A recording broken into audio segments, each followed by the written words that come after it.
folks. While Colin Barnett has to be held largely responsible for what we saw off our shores last summer, we cannot let the federal government, dare I say it, off the hook. The federal government is responsible for listing federally the white shark as a vulnerable species, which means they have a responsibility to protect that animal, and they are not.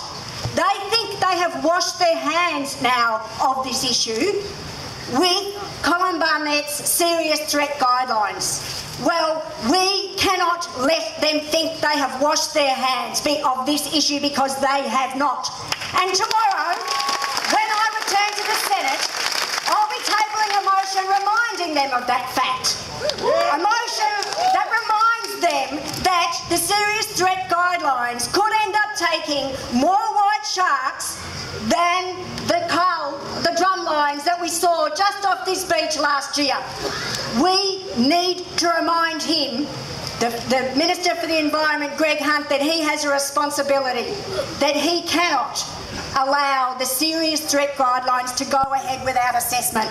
Because, as I said, he could therefore be responsible for allowing the killing of more sharks than under the abomination that was the Barnett's original shark, Cull.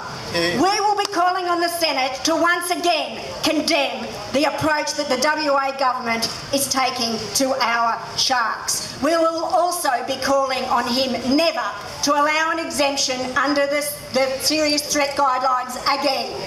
I'll be tabling that motion tomorrow. It'll be going for a vote on Wednesday. So let all your representatives know to support that motion, and tell the federal government we will not support you allowing white sharks to be taken, and we expect you to fulfil your national and international responsibility to protect white sharks. We will not support a cull. We will not support the pseudo-cull that comes, or the affected cull that comes in with the serious threat guidelines, because they pose just as much threat to our marine life. And while I'm at it, I'll be reminding them that we also condemn them getting rid of our marine reserves. We had a world-leading marine reserve system in this country, and they've taken it away. And we say no. We say no. You put back our marine parks and protect all our marine life. So as you can see, folks, I'm still going to be in there fighting in the Senate, statement after statement, until we make sure our sharks are protected and our marine environment is protected.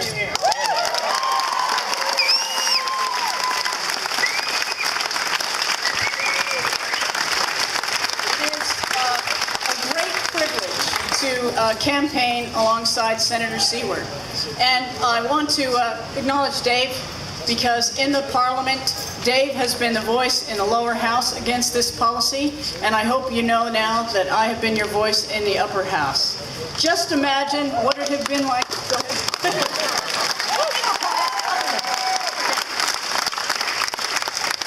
Just take a moment to imagine what would have happened if we had not stood up a year ago, if we had not come out in massive numbers under the activism of Natalie and the No Shark Cull Alliance. What would be happening today? What carnage would be occurring out there in our oceans with drum lines laid out from all along the coast, taking whatever they would? Can you imagine the shame in our children's eyes as they looked at us day after day with the drum lines out there? You stood up and you stopped the drum lines, and now we just need to do one more thing. We just need to delete forever the serious threat policy.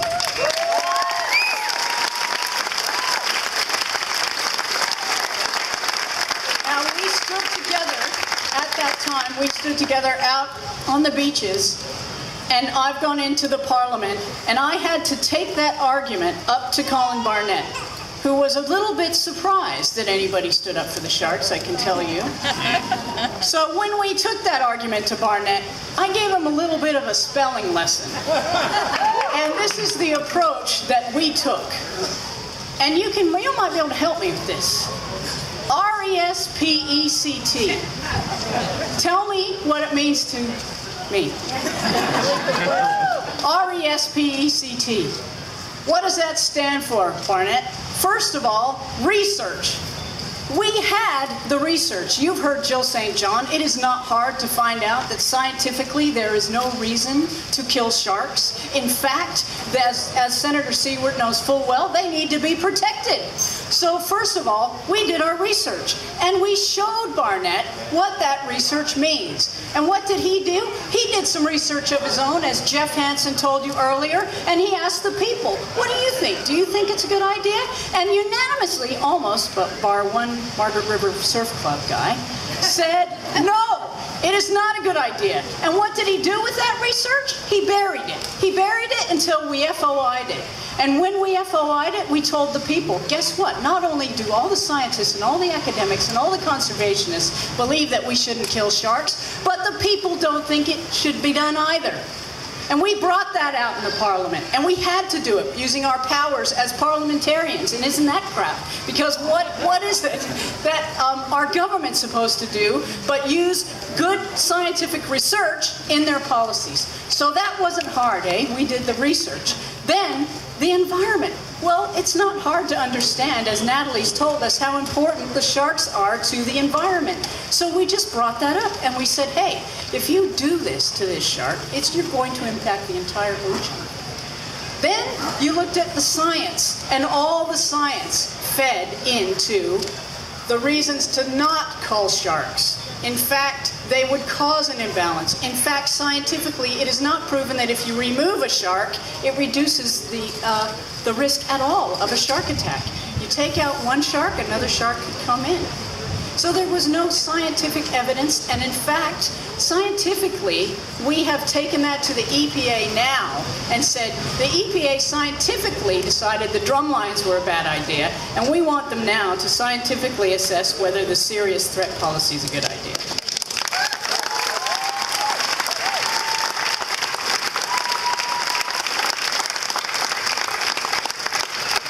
And by the way, it is Colin Barnett, as Premier and proponent of that policy, it's his responsibility to refer that, and he did not.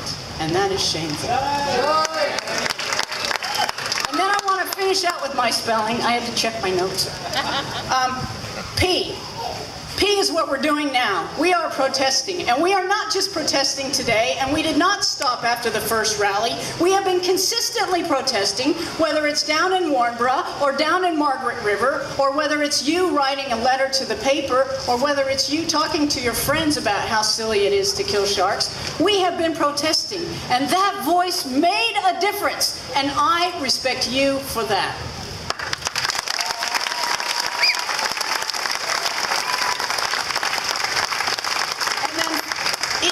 The second E is going to be for the EPA, because thank goodness the EPA did its job and assessed the fact that it was environmentally irresponsible to cull sharks. Let's hear it for the EPA.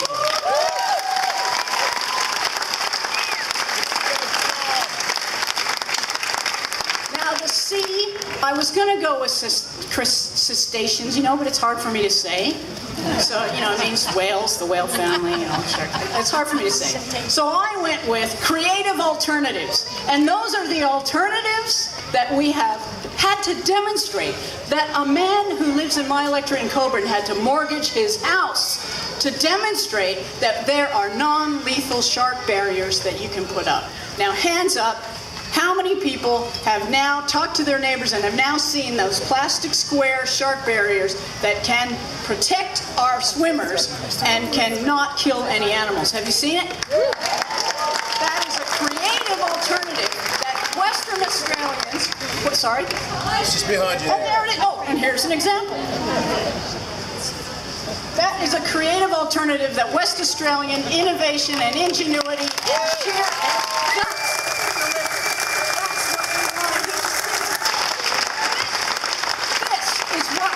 Australia is capable of in in the face of a problem. This is what we want our Premier to pay attention to and sell to the rest of the world and say, we have sharks in Western Australia, and guess what? We don't kill them. We protect our swimmers from them in a non-lethal way. And we're going to get the rest of Australia to do the same. And that leads us to tea. And tea is tourism, because tourists love sharks. And that is economically wise, it's good for us, it's good for the sharks, and it's good for the economy. So these are the things.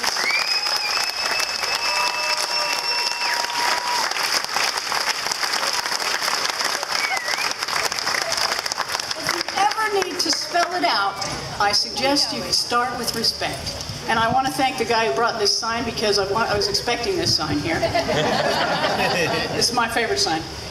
Now, I don't have to remind you that in today's Western Australia, respect for our natural environment and its inhabitants is lacking, sadly lacking. In fact, from the numbat in our forests to the cockatoos of our Banksia woodlands and to the turtles and now the migratory sharks, the great white shark is only the latest of the many species who are being pushed toward, let's face it, extinction by our government policies. So let's stand up for all of them. Thank you.